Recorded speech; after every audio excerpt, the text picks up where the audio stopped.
আজকের রেসিপি বাঁধাকপি চিংড়ি মাছ ভর্তা। খুব সহজেই আপনারা এটা বানাতে পারবেন। প্রথমে বাঁধাকপিগুলোকে কেটে নিয়ে ওটাকে একটু নুন জলে ভাপিয়ে নিতে হবে।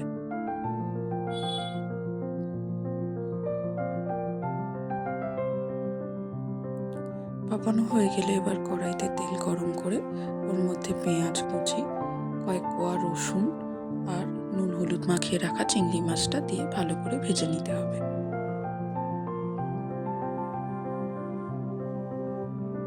এটা একটু ভাজা হয়ে গেলে ওগুলোকে মিক্সার গ্রাইন্ডারে পেস্ট করে নিতে হবে। ওর মধ্যে কয়েকটা কাঁচা লঙ্কাও দিয়ে দিয়েছিলাম, আর ভাপিয়ে রাখা বাঁধাকপি সমস্তটা একসাথে বেটে নিতে হবে।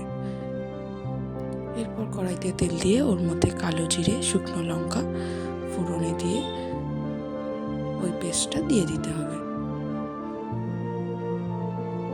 এবার এটাকে ভালো করে নাড়াতে থাকতে হবে যাতে ওই পেস্টটা থেকে সমস্ত জল শুকিয়ে যায়, এবং যখন দেখবেন নাড়াতে নাড়াতে কড়াইতে লেগে যাচ্ছে তখন বুঝবেন একদম হয়ে গেছে।